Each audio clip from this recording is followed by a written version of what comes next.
Longtemps, cette île était surnommée l'ennemi héréditaire de la France, la perfide Albion. Aujourd'hui, quand les Français débarquent sur ce territoire de 600 000 km², c'est sans intention belliqueuse, mais bien pour partir à l'assaut de ces paysages superbes. De petits ports bucoliques, d'immenses étendues verdoyantes et des kilomètres de falaises spectaculaires. L'Angleterre a encore tout pour susciter de paisibles convoitises. Sa capitale attire à elle seule plus de 17 millions de touristes chaque année. Mais le compte à rebours est lancé. Londres risque de devenir un jour la nouvelle Venise du Nord. Tous les quartiers financiers comme Canary Wharf ou la City sont construits sur des terrains très bas. Il y a un grand risque d'inondation sur ces sites. Pendant l'hiver 2014, le pays est balayé par des tempêtes dévastatrices. L'île est sous l'eau, 140 000 foyers sans électricité, des milliers de maisons inondées et des Anglais livrés à eux-mêmes. Je m'inquiétais pour mon mari, pour mes amis qui s'étaient portés volontaires et qui devaient avancer à l'aveugle dans l'eau et l'obscurité. Les habitants des 4500 km de côte du pays sont tout aussi démunis. Partout, de l'île de Wight à l'est du littoral, des villages entiers menacent de disparaître à cause de l'érosion. Avant, il y avait une route ici, avec des maisons sur 100 mètres. Il ne reste plus rien aujourd'hui. Ça va s'arrêter quand? Alors que les changements climatiques s'intensifient, l'Angleterre ne peut désormais plus compter que sur elle-même. En quittant l'Union européenne, elle paraît plus isolée que jamais.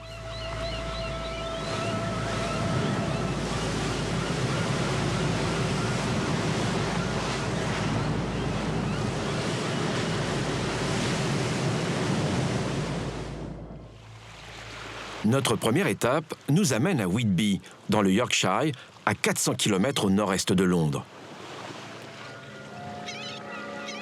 Une jolie ville balnéaire, comme l'Angleterre en regorge.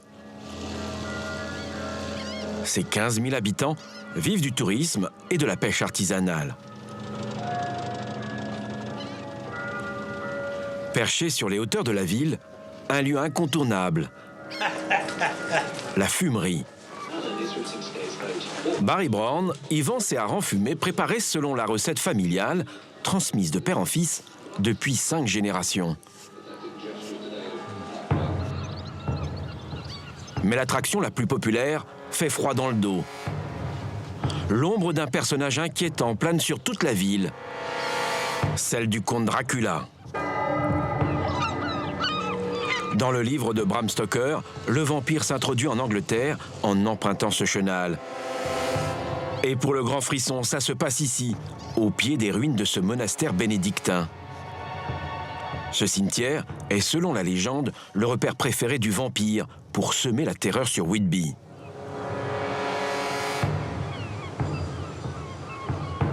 Barry n'aurait jamais pensé se retrouver au cœur de la légende. Sa fumerie est hélas construite en contrebas du cimetière. Le 28 novembre 2012, la réalité rejoint la fiction.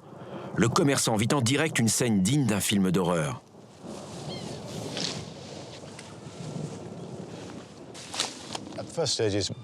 Il y avait des os partout qui s'abattaient sur mon terrain. Les tombes étaient sur le rebord de ce promontoire, et c'est ce qui s'est effondré en premier.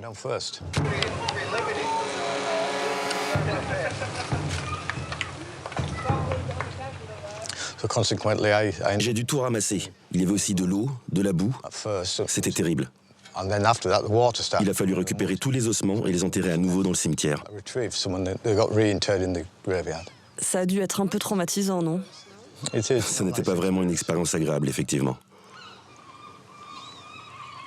Après des mois de pluie diluvienne, une partie du cimetière est emportée par le glissement de terrain. Sur ces images, les ouvriers de la mairie tentent d'arrêter l'hécatombe. Barry, lui, a du mal à retrouver ses esprits. Le choc passé, le commerçant fait l'état des lieux.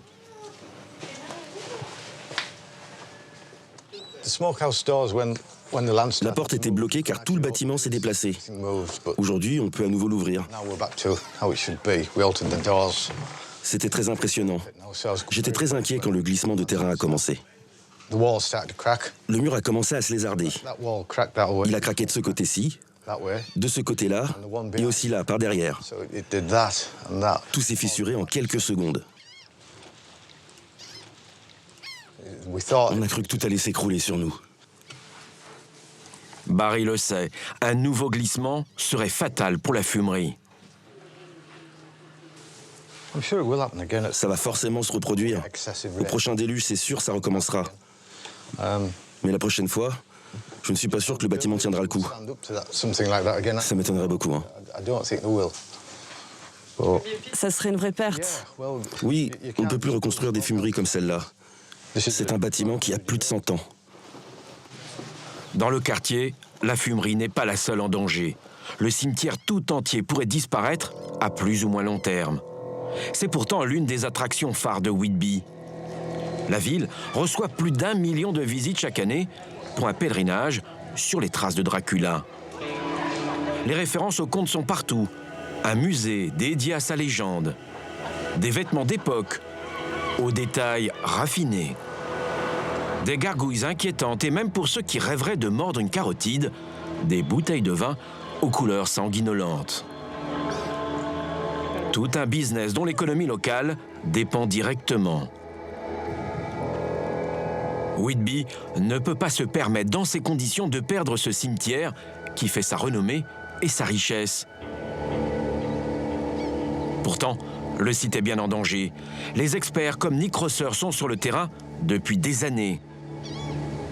Ce matin, avec son assistante, il vient récupérer les données enregistrées sur les mouvements de terrain.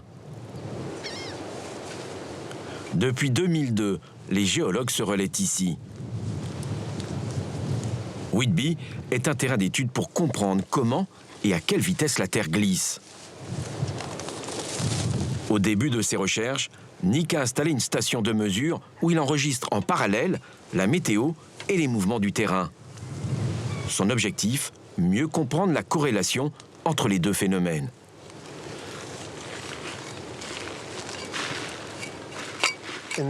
Vous voyez, cette pierre, c'est du grès. Dans cette partie du Royaume-Uni, on trouve en profondeur ce genre de roches solides. Elles sont couvertes par une terre très argileuse qui s'est déposée depuis l'ère glaciaire. Regardez, c'est très humide. Pourtant, il n'a pas plu ces derniers temps. C'est bien pire à chaque déluge. De l'eau s'accumule sur le grès et la terre argileuse devient très glissante.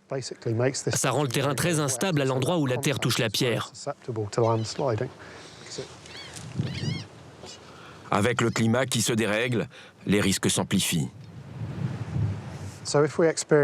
À l'avenir, il risque d'y avoir plus de tempêtes, plus de fortes précipitations. Et ça va saturer en eau la terre. Il y a donc de fortes chances que ça multiplie le nombre de glissements de terrain.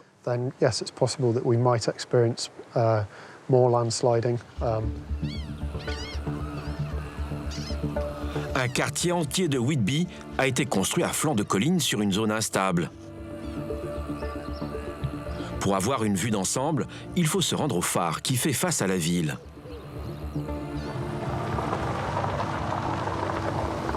Dans ce bâtiment du 19e siècle, Nick a installé un autre dispositif.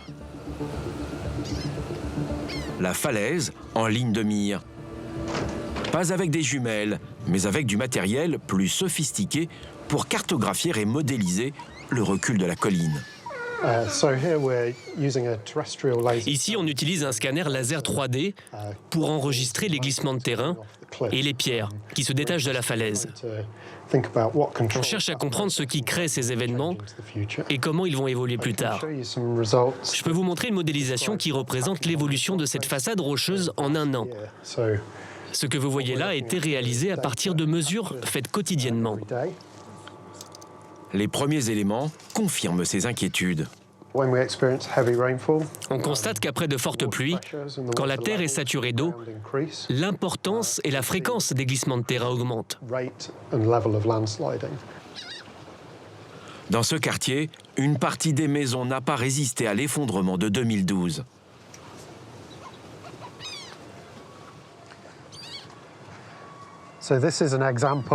C'est un bon exemple de l'impact de ces phénomènes à Whitby. Ici, il y avait 5 maisons. Les autorités ont dû toutes les raser après le mouvement de terrain. Cette habitation est au bord du vide. Au prochain déluge, elle pourrait à son tour disparaître. Mais Nick ne pourra compter que sur ses collègues anglais pour éviter la catastrophe. Le Brexit, le vote de ses compatriotes pour la sortie de l'Europe, complique son travail. Au Royaume-Uni, on a beaucoup de projets sur lesquels on travaille avec des confrères de toute l'Europe.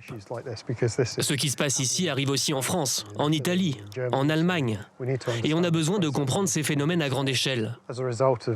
Avec la sortie de l'Europe, on ne pourra plus faire ce genre d'études. Et ça va freiner considérablement notre recherche.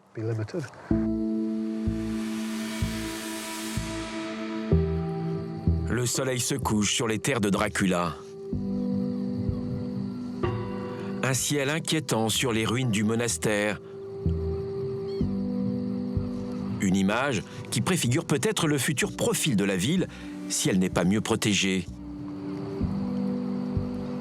Mais ces nuages menaçants ont aussi de quoi faire frémir toute l'Angleterre. Il suffit de voir les chiffres. En 40 ans, le nombre de jours de pluies intenses a augmenté d'1 tiers. L'eau, un fléau ici et ailleurs dans le pays. Nous quittons Whitby pour aller dans la vallée de la Tamise, entre Oxford et Londres. Nous allons à Westbury, à 30 km à l'ouest de la capitale.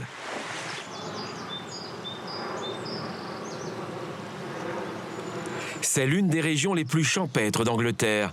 On est à 2 pas du château de Windsor, la demeure préférée de la reine Élisabeth II. Le plus grand fleuve anglais ressemble ici à une charmante rivière, sauf quand elle déborde, comme ce jour de février 2014. Le château de Sa Gracieuse Majesté est cerné par les eaux. Heureusement, plus de peur que de mal. Pour la souveraine, ce fut un bain de pied. Mais plus loin, tout le monde n'a pas cette chance. Sue Burroughs pensait pourtant trouver dans cette commune de 4000 habitants le cadre parfait pour élever ses 4 enfants. La tranquillité de la campagne, à 2 pas de la capitale. Pourtant, après de fortes pluies, cette banlieue cossue se retrouve coupée du monde. Sue Burroughs nous emmène là où tout a commencé, au bout de cette rue, à 200 mètres de chez elle.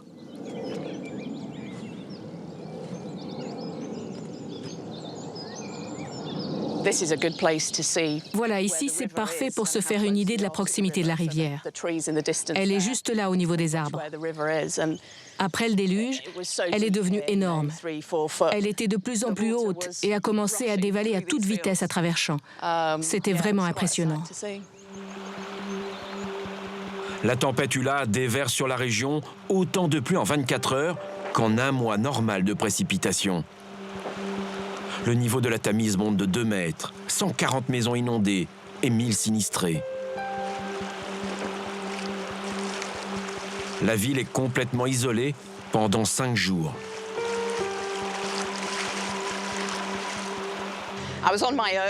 J'étais toute seule. Il était 6h30 du matin. J'avais un bâton pour trouver mon chemin. Tout d'un coup, ça m'a sauté aux yeux. Je me suis dit, si je glisse, mes vêtements vont remonter par-dessus ma tête et me bloquer sous l'eau. C'était une eau trouble et personne n'allait me découvrir avant 3 semaines. Personne ne savait où j'étais. J'ai compris que quand on parle de danger de mort, ça veut vraiment dire ce que ça veut dire. Pas de caserne à Westbury et aucun renfort envoyé dans la commune pour aider les habitants. La capitale si proche est soudainement bien loin. La ville ne peut compter que sur ses propres forces. Sue et ses proches se séparent pour aider les sinistrés. J'étais morte de peur pour mon mari, pour mes amis qui devaient avancer à l'aveugle dans l'eau et l'obscurité. Et quand on est abandonné pendant si longtemps, on commence à paniquer. On se demande, est-ce que les secours vont arriver? Est-ce qu'ils réalisent à quel point c'est grave?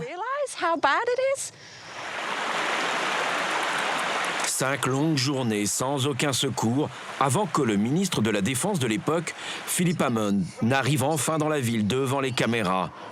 Sue est à bout de nerfs, mais elle trouve le courage de l'interpeller.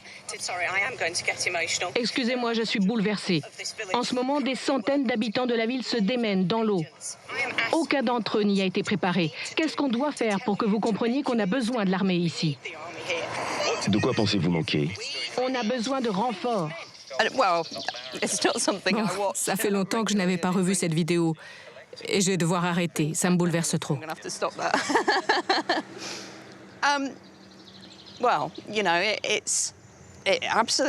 Vous comprenez? Il y a tout qui remonte. Toutes mes émotions.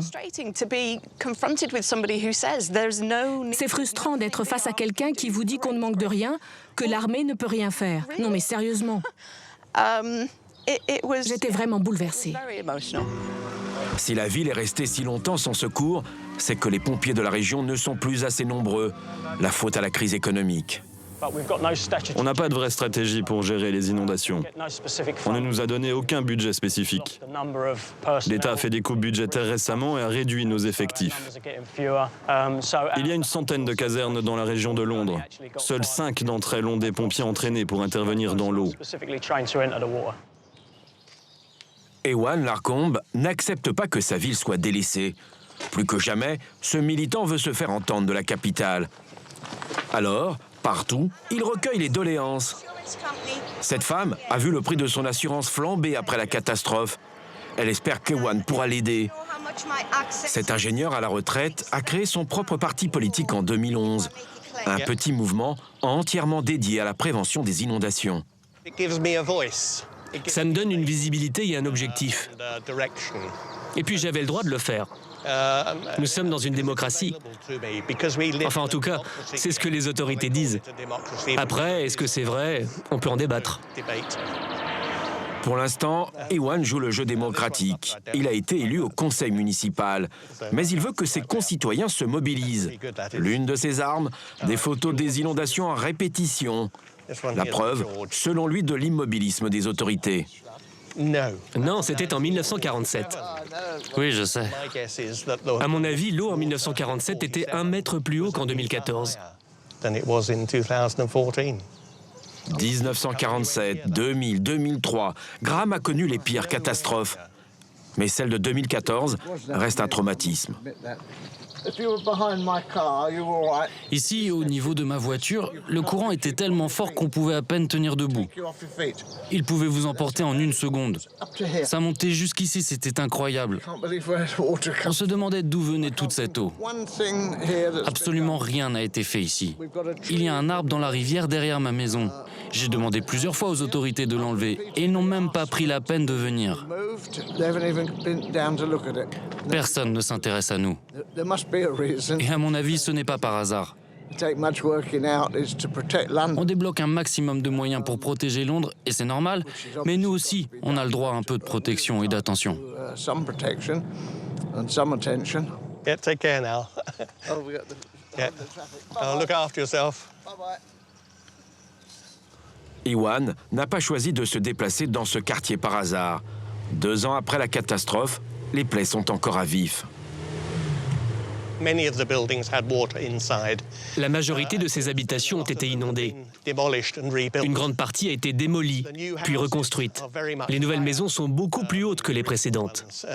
On voit ici que la porte est à cette hauteur. Et au coin de la rue, c'est encore plus haut. Des dizaines de maisons en chantier ici. La mairie n'a pas fixé de nouvelles règles d'urbanisme pour protéger ces habitations. Les résidents doivent décider seuls comment se préparer à la prochaine crue. Suman Konkumalia a opté pour une solution radicale, démolir son habitation pour en construire une nouvelle, surélevée d'1 mètre. Vous voyez, Maintenant, ma maison est rehaussée. On a laissé un espace vide juste en dessous. Comme ça, au prochain déluge, l'eau pourra circuler de l'avant vers l'arrière de la propriété. Ce coup-ci, on sera protégé.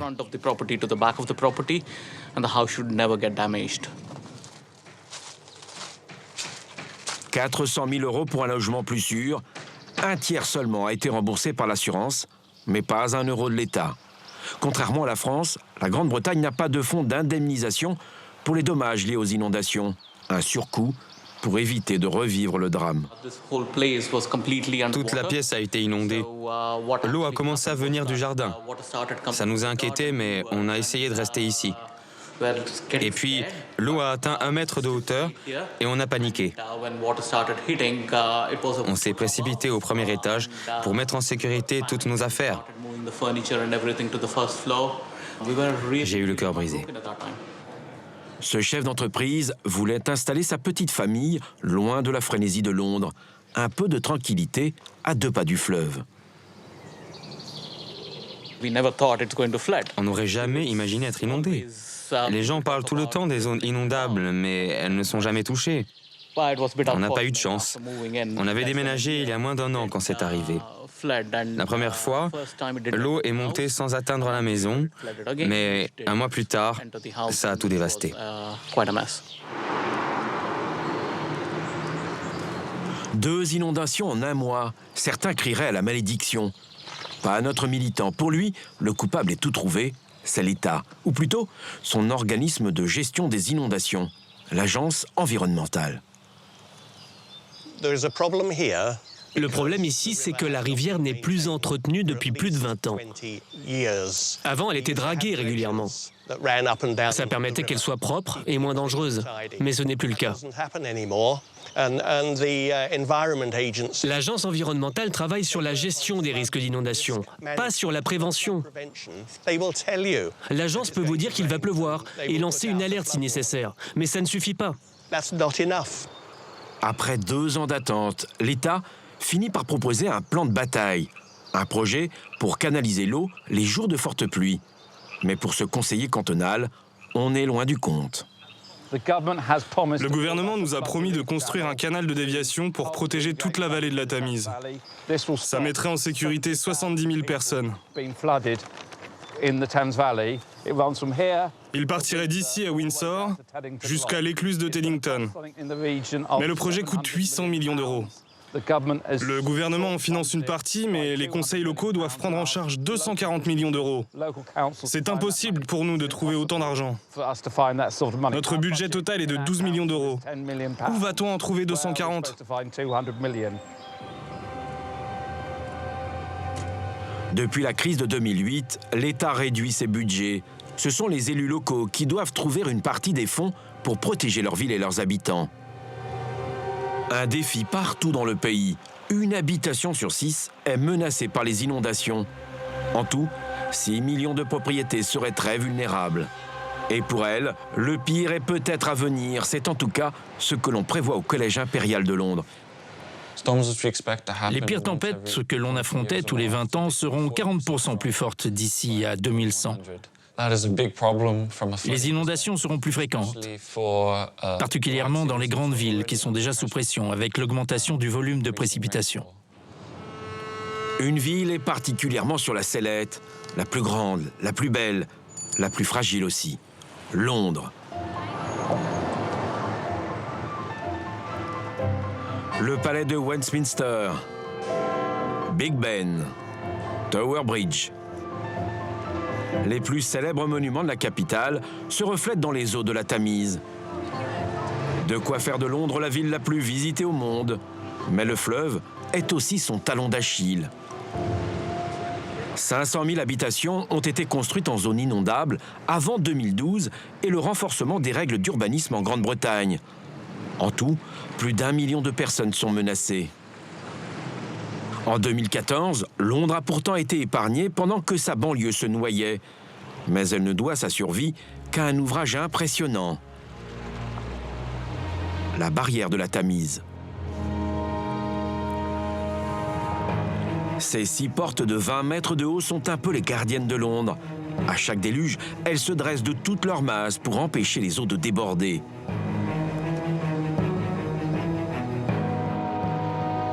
Et pour être efficaces, les autorités ont imaginé un mécanisme sophistiqué. Regardez ici, c'est l'une des principales portes de la barrière. Elle fait plus ou moins la même largeur que Tower Bridge. Quand tout va bien, cette partie reste au fond du fleuve. Mais quand une forte marée arrive de l'est, la structure pivote vers le haut et bloque le passage. Ça évite que les raz-de-marée et les fortes crues atteignent Londres. La barrière a déjà protégé Londres à 174 reprises, mais elle ne sera pas de taille pour faire face à une élévation du niveau des eaux d'1 mètre d'ici à la fin du siècle. On aura besoin d'une nouvelle barrière d'ici 2070, ou sinon on devra complètement rénover celle-là. Il faudra investir 10 ou 11 milliards d'euros. Mais ça serait étalé sur tout le siècle. Ça peut sembler beaucoup, mais une inondation qui toucherait Londres pourrait nous coûter 35 milliards d'euros. À mes yeux, c'est un bon investissement. 35 milliards d'euros, vertigineux. Les dégâts collatéraux seraient catastrophiques pour cette ville en plein essor. La bourse, les quartiers d'affaires de Canary Wharf et de la City, le cœur de l'économie de l'île, a les pieds dans la Tamise. Et si Londres se noie, c'est tout le pays qui prend l'eau. La M25, la grande autoroute qui fait le tour de Londres, est déjà régulièrement inondée. En cas de forte crue, le métro serait bloqué. Waterloo, Westminster, London Tower, plus de 80 stations sont situées en zone à risque. Des intempéries d'une grande ampleur seraient un désastre pour Londres. Et surtout, cela coulerait toute l'économie anglaise. La Fédération des assurances anglaises a mené une étude qui montre que l'impact d'une grande inondation à Londres serait similaire à celui de la récession de 2008-2009. En 2008, le Royaume-Uni est touché de plein fouet par la crise. 1 million de nouveaux chômeurs, 2,5 points de PIB en moins. L'économie du pays boit la tasse. Aujourd'hui, une nouvelle récession serait encore plus dramatique. Avec sa sortie de l'Union européenne, l'île ne pourra plus compter sur ses partenaires européens pour lui maintenir la tête hors de l'eau. La nation anglaise est désormais seule face aux défis qui s'annoncent. Et les inondations ne sont pas l'unique fléau qui s'abat sur elle. Les tempêtes de 2014 ont montré d'autres fragilités. Nous partons à plus de 200 km au nord-est de Londres, dans le district du North Norfolk, Happisburgh. Une bourgade de 2000 habitants face à la mer du Nord. Excepté le vendeur de glace, rien ne vient troubler la quiétude des lieux. Rien, si ce n'est le recul de ces falaises.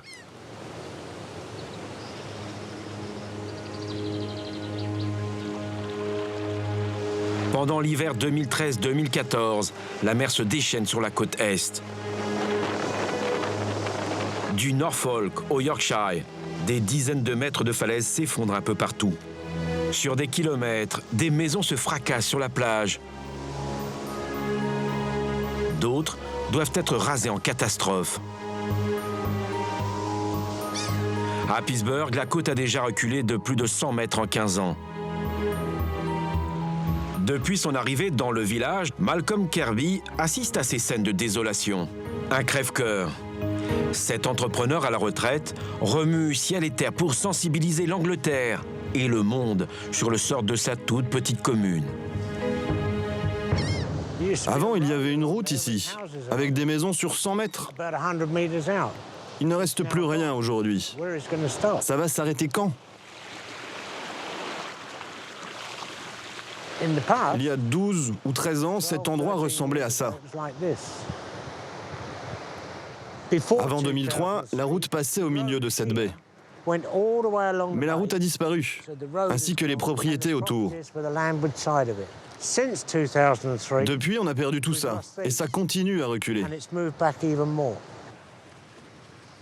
Malcolm veut nous montrer un montage qu'il a réalisé avec 2 photos prises à des années d'intervalle. Une preuve qui en dit plus qu'un long discours. Pour vous faire une idée de la rapidité du phénomène, regardez. Ces photos ont été prises juste ici. Sur la première, il y a 4 propriétés. La route est toujours là et il y a des habitations derrière. 42 semaines plus tard, la route a disparu et 35 maisons avec elle. Si on ne fait rien, les propriétaires vont tout perdre. C'est un désastre pour eux. Toute leur vie, toutes leurs économies ont été investies dans leurs propriétés. L'érosion détruit tout. La mer n'emporte pas que des rochers. Des souvenirs aussi. Des éclats de rire. Des tranches de vie disparaissent avec l'érosion. Des drames, mais pas des coups du sort d'après Malcolm. Pour lui, c'est la politique littorale de l'État qui en est responsable. Ici, c'est l'exemple parfait. Les autorités ont installé des défenses côtières en 1960, quand leur stratégie était de maintenir le trait de côte. Ça a encouragé les gens à s'installer. Sauf qu'il y a 10 ans, le gouvernement s'est ravisé. Il a décidé de ne plus protéger ce littoral. Quelques brise-lames résistent encore, mais plus pour très longtemps. Quand les dernières défenses disparaîtront, l'érosion va s'accélérer. Les experts le disent, on va se retrouver au même point que si la côte n'avait jamais été protégée. En 2004, les cartes ont été rebattues en Angleterre. L'État a changé sa loi littorale. Seuls les sites à fort potentiel économique sont désormais protégés. Ça n'est a priori pas le cas d'Appisburgh.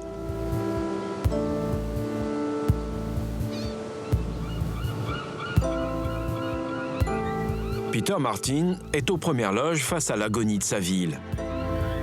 Gardien du phare, il assiste impuissant aux attaques des éléments contre la falaise.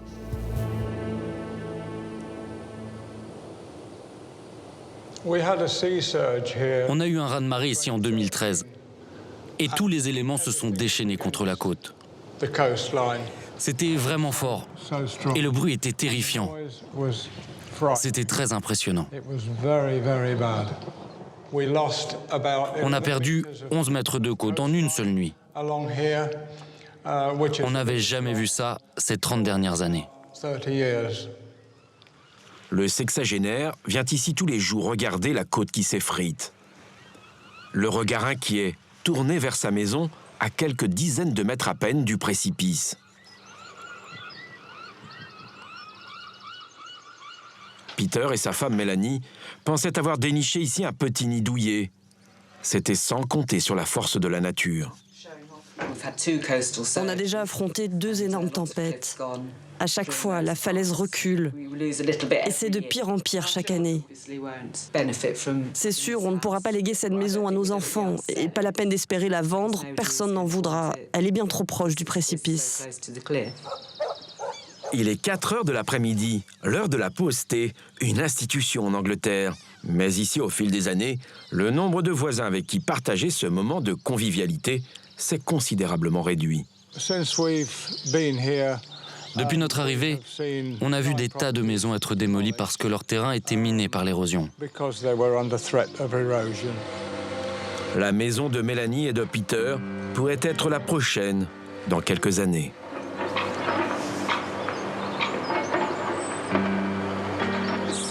Ça me rend vraiment triste. L'État fait comme si on n'avait aucune importance, que ça ne valait pas le coup de nous protéger. Ça me met en colère. On est nombreux ici et on mérite tous que notre village soit sauvé.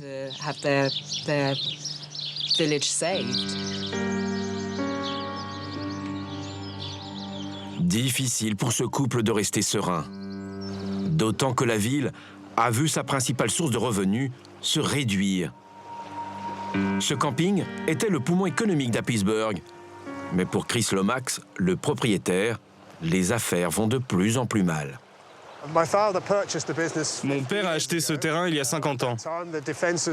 À l'époque, il y avait des défenses côtières solides et elles contenaient l'érosion à 50 cm par an. Elles ont été retirées par les autorités et 20 mètres de côte se sont effondrés en à peine un an. Ça s'accélère petit à petit. Je ne suis pas sûr que mon entreprise restera viable très longtemps. Chris est impuissant face au mal qui ronge son activité. On avait 150 emplacements pour caravanes, mais il ne nous en reste que 98. Je me retrouve avec une entreprise sans perspective. Elle a beaucoup moins de valeur et je perds de plus en plus de revenus.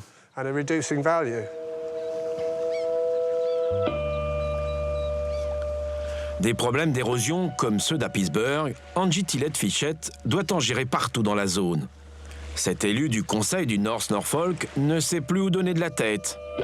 Son district, de près de 1000 km², est grignoté par l'érosion.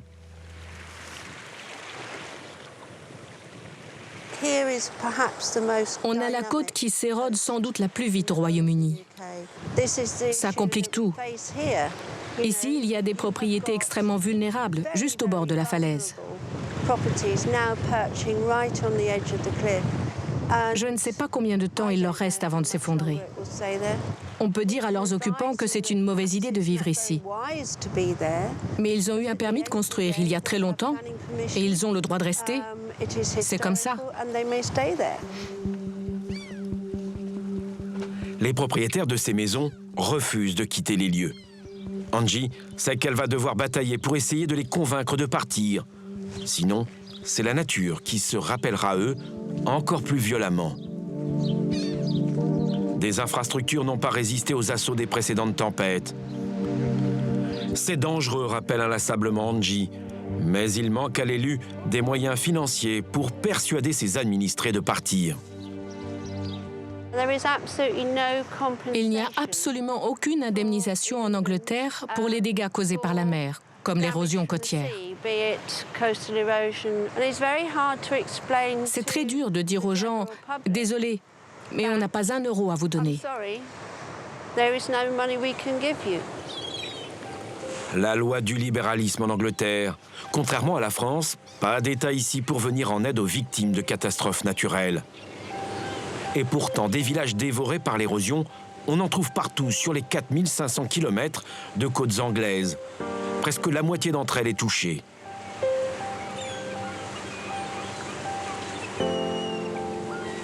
Pourquoi ce littoral est-il si fragile? Nous sommes allés poser la question à un expert qui le connaît par cœur. Rob Duck en a même fait un livre. Son titre, Le pays qui rétrécit. La côte tombe littéralement en morceaux et s'érode très vite pendant de courtes périodes. On trouve ici des matériaux fragiles et agglomérés et très peu de roches solides. Ça rend la côte très vulnérable aux attaques des vagues. À ses yeux, cette fragilité met en danger les plus beaux trésors de l'Angleterre. Nous partons sur l'île de Wight, un petit joyau au sud de la grande île, baigné par la Manche. Un bout de rocher à la beauté éblouissante, 20 fois moins grand que la Corse. Ces falaises impressionnantes attirent 2 millions de touristes chaque année. Mais le plus bel atout de Wight est aussi sa plus grande faiblesse.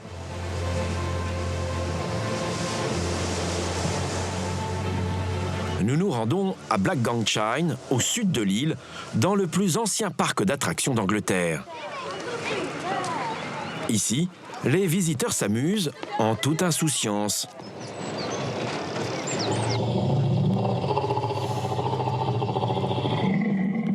Mais en coulisses, la famille d'Abel fait face à la même malédiction depuis 5 générations. Alec est l'arrière-arrière-petit-fils du fondateur et le nouveau gardien du temple. C'est à son tour de vivre avec une épée de Damoclès au-dessus de la tête. Ici, avant, c'était l'entrée de Black Gang.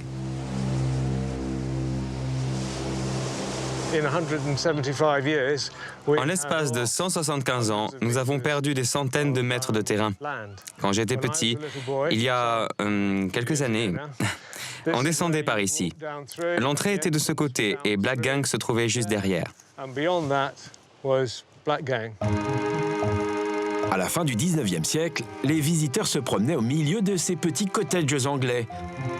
Ils ont tous disparu. La famille d'Abel a capturé au fil des années l'érosion de la falaise. L'histoire en noir et blanc d'une disparition annoncée. Et ça continue. Une érosion impressionnante de 4 mètres par an et des pics vertigineux quand la météo s'affole. En janvier 1994, après des pluies diluviennes, ce sont 40 mètres de terrain qui s'effondrent en quelques heures. Regardez, c'est dans ces arbres, juste par ici, qu'était à l'origine notre village de cow-boys.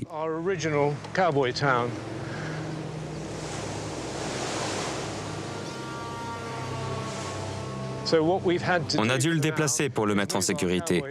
Il n'est plus ici, mais là-haut, sous cette falaise.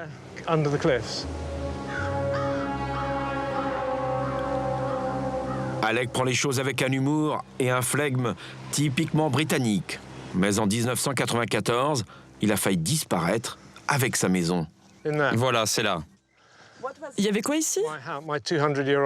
Ma maison, mon cottage vieux de 200 ans.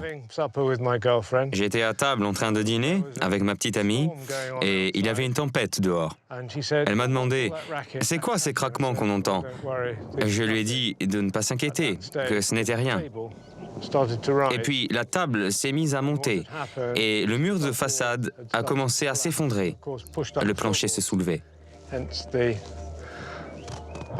J'ai attrapé la bouteille de vin, du vin français, je dois le préciser. Et on a pris nos jambes à nos coups. C'était beaucoup trop dangereux. Malgré le risque, Alec refuse de renoncer au patrimoine de sa famille. C'est le plus beau coin de l'île. Mon aïeul a choisi de s'établir ici et il a eu bien raison. J'ai la ferme intention de rester. Personne ne me délogera. Alec a-t-il raison de s'obstiner ainsi? Nous sommes allés poser la question à un géologue. Nous rencontrons Rob McInnes à 500 mètres de Black Gang. Il est pessimiste. C'est assez dramatique. À chaque tempête, de très grosses vagues venues de l'Atlantique attaquent la paroi. Ça se combine avec l'eau de pluie qui s'infiltre dans les roches poreuses. Ça rend cette terre glaise très glissante. Résultat, des pans entiers de falaises tombent dans le vide. C'est très instable. Nous sommes ici. Depuis que cette photo a été prise il y a 120 ans, toutes ces maisons ont disparu, ainsi que la colline que l'on aperçoit en arrière-plan. Aujourd'hui, le phénomène s'accélère. Certaines côtes de White reculent de 6 mètres par an. Le géologue nous emmène à une dizaine de kilomètres du parc d'Alec, à Ventnor. Une cité balnéaire où 12 000 habitants profitent d'une vue superbe. Le rêve anglais, mais un rêve bien fragile. Toute la ville est construite sur un terrain qui s'est affaissé il y a des milliers d'années. La zone est toujours instable. Des pans entiers de falaises continuent à disparaître dans la mer. Rob nous emmène sur les hauteurs de la ville, là où des glissements de terrain ne cessent de se produire. Dans cette zone, en rouge sur la carte, là, juste ici, il y avait 17 à 20 propriétés. Mais le site est très instable. On a dû détruire toutes ces maisons ces 30 dernières années. Pourquoi? C'était dangereux? Oui, très. On a dû raser tous ces bâtiments parce que les mouvements de terrain les avaient fragilisés. Leurs habitants ont dû être évacués ailleurs.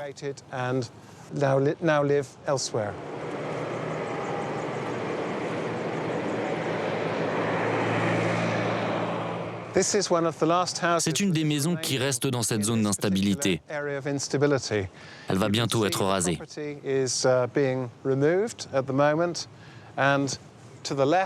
Ici, sur la gauche, on peut voir une partie du terrain qui a glissé. C'est un problème sans fin, et ça va être bien pire à l'avenir avec l'augmentation des précipitations. Avant la crise économique, tout avait été tenté pour protéger la ville. 30 millions d'euros investis dans des défenses pour ralentir l'érosion et empêcher le terrain de glisser. Ici, désormais, l'État fixe ses priorités. Pendant 30 ans, Rob a supervisé la gestion côtière de l'île. Il connaît trop bien la formule mathématique qui prévaut aux moindres investissements. On est obligé de faire des choix pour décider où construire de nouvelles défenses. On se base sur la valeur des biens et des infrastructures à protéger. Elle doit être 8 fois supérieure au coût des travaux pour recevoir des financements de l'État.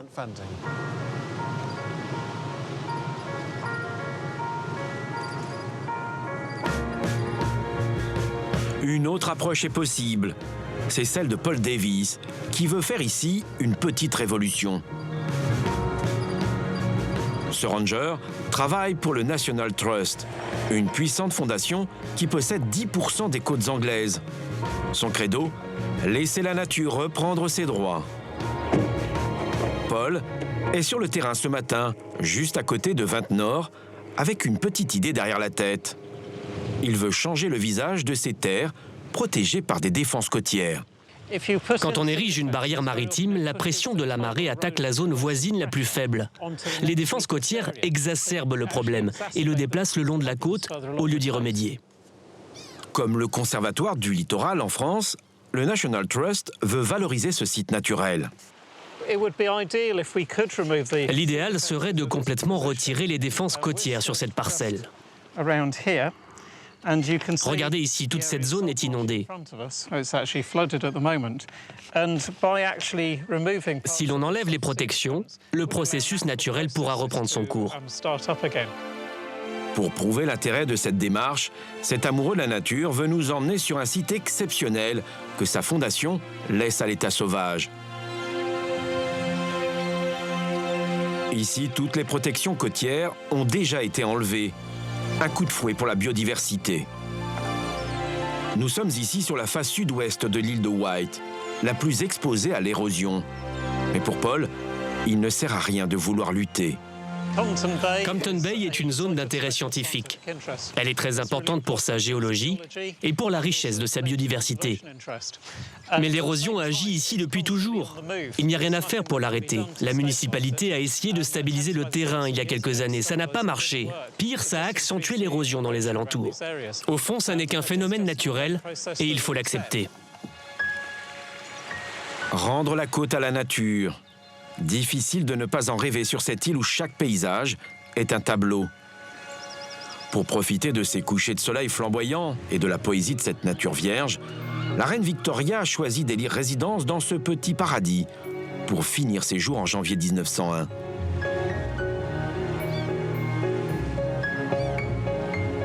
Mais le retour à l'état sauvage n'est pas possible partout. Sur la côte est, peuplée par des centaines de milliers d'Anglais, ce serait une hérésie. Nous retournons à Pittsburgh. Ici, Malcolm n'accepte pas la fatalité. Avec sa bonne humeur et son bagou, le sexagénaire a poussé ses concitoyens à se battre pour la survie de leur ville. Il crée il y a 18 ans une association de défense des villages côtiers. Infatigable, Malcolm fait le tour des médias du monde entier pour raconter le drame vécu par son village. En août 2003, il réunit des centaines de personnes pour cette photo coup de poing, reprise un peu partout dans la presse. Il y a 18 ans, on avait deux choix. Soit on baissait les bras, soit on se battait. On a choisi le combat. Pour moi, ça voulait dire se renseigner sur les réglementations et les modes opératoires du gouvernement. J'ai fouillé le sujet pendant des jours et des jours. Lorsque j'en ai su assez, j'ai pu attaquer de toutes mes forces le gouvernement. Le reste, c'est de l'histoire. À force de persévérance, Malcolm réussit l'impensable en Angleterre, arracher au gouvernement des subventions pour aider Pittsburgh à s'adapter. Le propriétaire du camping, Chris Lomax, sera l'un des prochains bénéficiaires des retombées de ce bras de fer.